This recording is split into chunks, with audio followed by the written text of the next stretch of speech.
relentless. I was like, yeah, popcorn. Yeah. Kanye West is now publicly leveling explosive accusations against Kim Kardashian, claiming their 12-year-old daughter North is being exposed to powerful figures in Hollywood. What makes this even more shocking is that the legal system has already shown serious limits when it comes to stopping his public escalation. His March 15th release of Lonely Road Still Go to Sunshine, featuring North alongside Diddy, King Combs, and Jasmine Williams, moved forward despite Kim's legal objections, documented cease and desist letters, and growing controversy surrounding the project. Even after emergency court action, there was no ruling, no restriction, and ultimately no enforceable outcome to stop its release. Then came the messages. Screenshots allegedly showing West telling Kim, "Amend it or I'm going to war and you're going to have to stop me," were posted, deleted, and later resurfaced by TMZ, transforming private conflict into public evidence impossible to ignore. The song was released exactly as planned. The court proceedings faded into uncertainty with no clear resolution, and now these trafficking allegations remain hanging in the air, with no authority seemingly stepping in to address them directly. That leaves North caught in the middle of an unsettling situation, a father making extraordinary claims, and a mother whose legal efforts, to some critics, appear more corporate than protective. Here's the contradiction nobody can ignore. The accuser is also the same man who placed a 12-year-old on a track connected to a jailed figure facing federal trafficking and racketeering charges. The irony is impossible to miss. The stakes could not be higher, and so far the system appears unwilling or unable to intervene. For the younger ones, it's at some point. For North, it's right now, right? That even if she doesn't see it, even if somehow Kim is able to keep that away from her, the kids her friends at school, they're going to know about it. They're going to see it, and it puts the kids in a hard. This is the contradiction that makes this story nearly impossible to untangle and even harder to ignore. West's trafficking allegations would already be headline-shattering on their own, but the situation becomes far more complicated when you remember that he personally released a song featuring North alongside Diddy, who was indicted on federal trafficking and racketeering charges in September 2024 following a widely publicized arrest. Even before those charges became public knowledge, Ye had already posted Free Puff across social media. At the time, many saw it as loyalty between longtime friends, but after the indictment, some began questioning whether it hinted at something more. The timing couldn't be more controversial or more damaging to every side involved. Ye defended Diddy publicly before the arrest, yet now points to similar concerns as part of his criticism of Kim. That's where this story takes a turn. You can't fully accept West's accusations without confronting his own decision to place North on that track with Diddy. But you also can't completely dismiss his claims when Kim's documented actions raise difficult questions. Trademarking North's name, issuing cease and desist letters, and building an extensive commercial structure around her image has led critics to argue that it resembles treating a child as a brand rather than simply protecting one.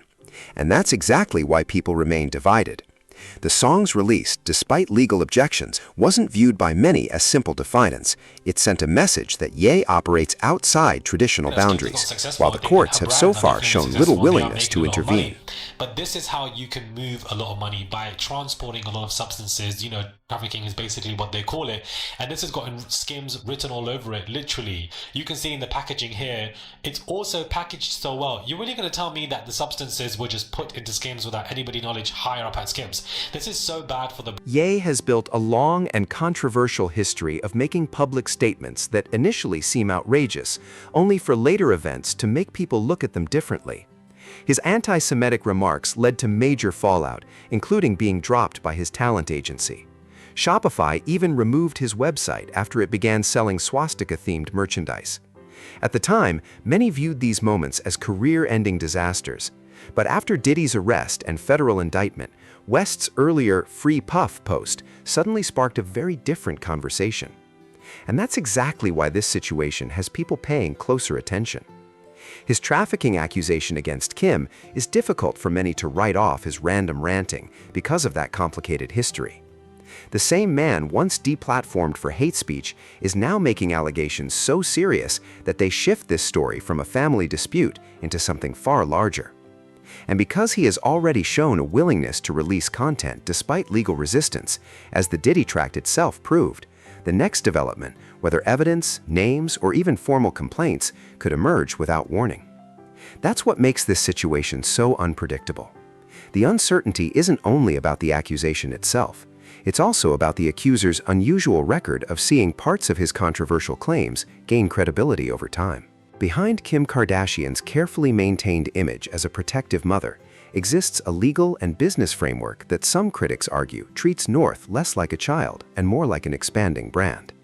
Public records show that Kim trademarked North's name, giving commercial control over its use across merchandise, music, media, and future ventures. When Ye attempted to release the Diddy track, Kim reportedly responded with formal cease and desist letters, screenshots of which were later published by TMZ, showing efforts to stop the release through legal channels. Yet despite those efforts, the track still arrived on March 15, revealing the limits of legal influence in this battle. She may file objections and issue legal notices, but stopping a determined parent from using their child's image and voice has proven far more complicated. North's May 1 EP, North Forever, launched alongside vinyl releases, clothing merchandise, and a dedicated online store. This looked less like a small creative project and more like a full-scale commercial rollout. Kim herself has spent years shaping North's public image, even telling Ellen DeGeneres in 2021 that North was deeply interested in goth culture and listened to Black Sabbath. That detail certainly adds authenticity to the EP's aesthetic, but it also raises larger questions about how early celebrity branding begins. The same decisions that support North's artistic identity also lead critics to argue that Kim has played a significant role in directing her daughter's commercial path. Kim Kardashian devoted her life to something, but it certainly wasn't the pursuit of academic excellence. She didn't even go to college, Harvey. The EP was never designed to be a one-time project, and the performances surrounding it make that impossible to deny. On April 1, North stepped onto the stage at SoFi Stadium in front of more than 70,000 people, performing Talking and Piercing on My Hand with Ye under full concert production, complete with professional lighting and sound.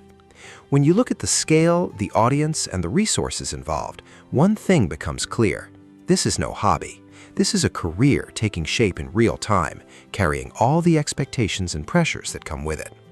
And almost instantly, the public responded with opinions that were loud, passionate, and sharply divided. Some viewers praised her confidence and stage presence, while others criticized the performance, questioned her vocal ability, or wondered whether someone so young should be performing on such a massive stage. Comments like "talent 0%, money 100% flooded social media, while others joked that Ye owed the public a full-page apology in the Wall Street Journal. Kim has consistently defended North's right to express herself, even telling Alex Cooper on Call Her Daddy that North is confident in her choices and would simply avoid people who criticize her blue hair or piercings.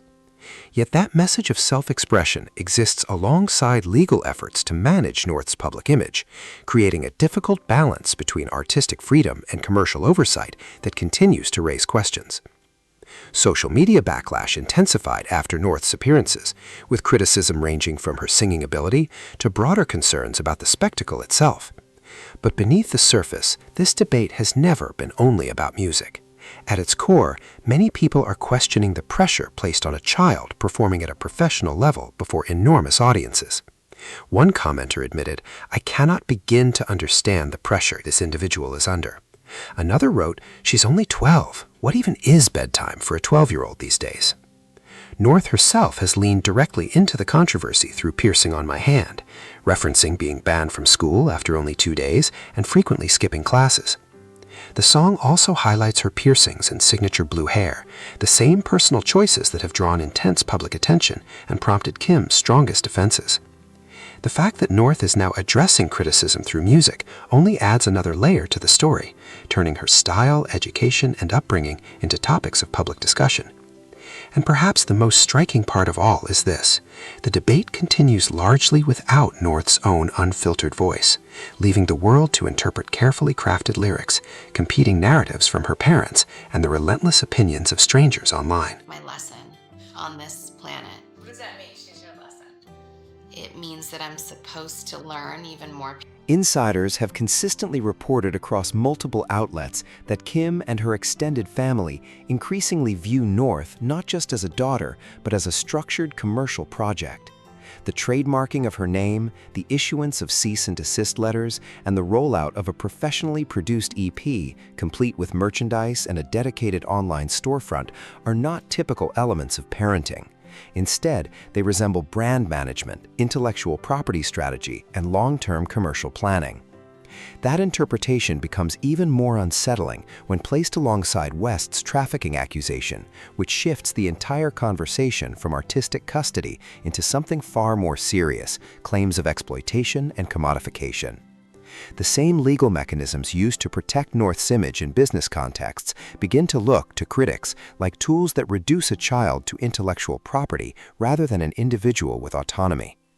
If Kim's control is primarily commercial, then West's resistance takes on a different framing entirely. He appears not just as a disruptive parent, but as someone challenging a system already monetizing his child. However, the contradiction remains unavoidable. West's own actions, from the Diddy-linked track to his public statements and escalating social media posts, prevent him from being seen as a clean alternative. In this landscape, neither parent emerges as a clear moral anchor, and the simple hero narrative collapses completely. There is no unambiguous side left to defend. In January, just weeks before the controversy around the Diddy track escalated publicly, Ye posted on Instagram that North made me love music again, a sentimental moment that feels like it belongs to an entirely different timeline. The contrast between that tone and his later March texts is stark, almost disorienting, showing how quickly collaboration turned into confrontation. That same January post included studio images of North working on her project, with Ye describing how she asked him to create beats and how he personally chopped samples for her tracks. At the time, it read as genuine pride in a father-daughter creative bond.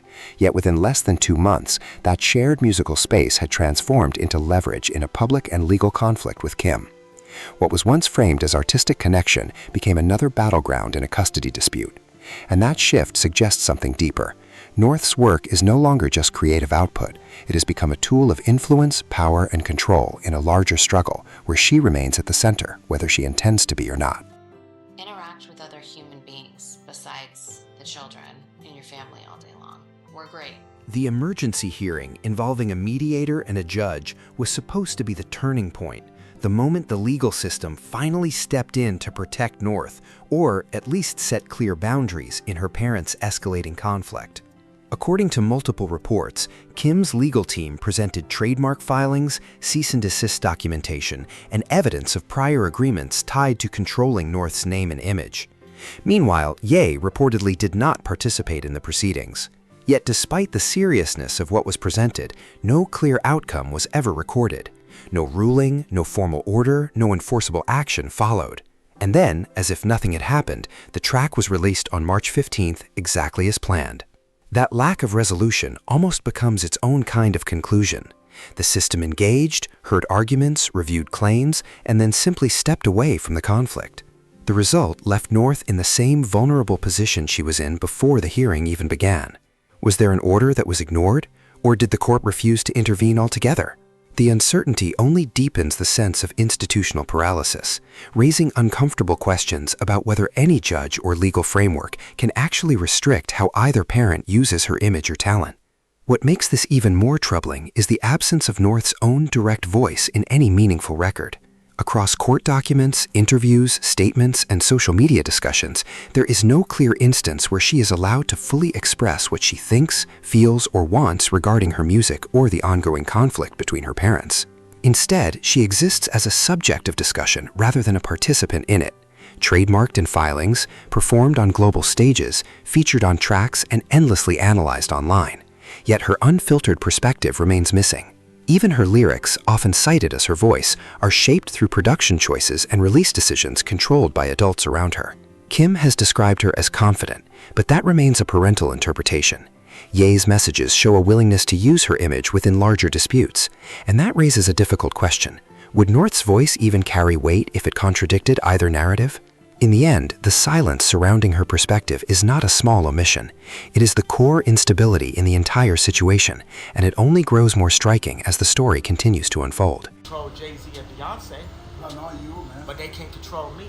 You see, it ain't no name I won't name. Then there is the increasingly worrying issue of North's collaborator network, which now appears to be under strain as the controversy intensifies. Lil Nosey's EP, which included a collaboration with North, was quietly pulled from all major streaming platforms without any official statement from either artist or their teams. Lil Nosey, the son of Lil Wayne, comes from a lineage where Lil Wayne is widely regarded as one of hip-hop's most protective fathers.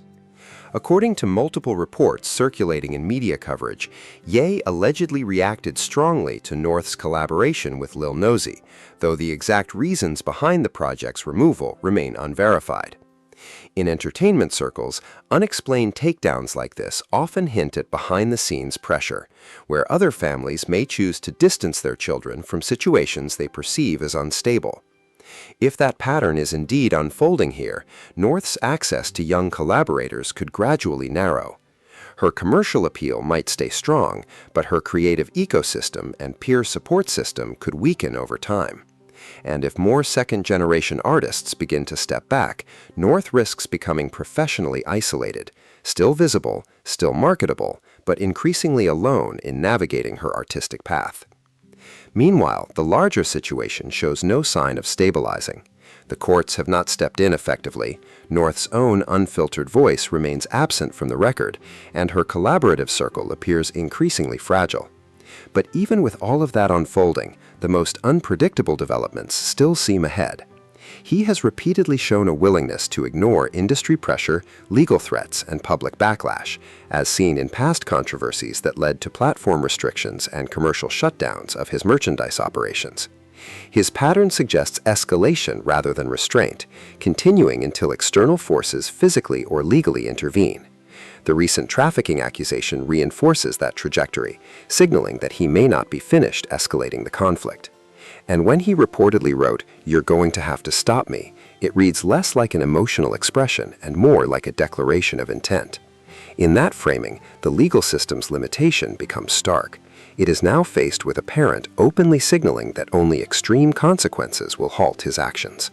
So far, no court has managed to establish a boundary capable of stopping that trajectory. Mills, Puff Daddy, whoever, none of these, all you fake hard, you. We do not know whether West's accusation is true. We do not know what actually took place in that emergency hearing. We do not know what North herself truly wants. But what we do know is this: both parents have already positioned her as both a symbol and an asset within their larger conflict. The courts cannot effectively stop either of them. The next escalation, whether it is evidence, a federal filing, or another track release, could arrive without any warning. That is not speculation. That is the observable reality surrounding one of the most visible young figures in Hollywood, caught in a dispute where no institution seems able to enforce clear boundaries, and where trust itself feels increasingly unstable. North says, "I want to make sure each kid gets so much of my attention." So what do you make of a situation where the only person publicly accusing one parent of exploitation is the same individual who previously enabled the very associations he now criticizes, and where the other parent's legal tools begin to resemble mechanisms of ownership over a child's image and identity? The courts have stepped back, collaborators are quietly distancing themselves, and the next escalation could surface at any moment. Where does that leave North? And where does it leave everyone else watching this unfold?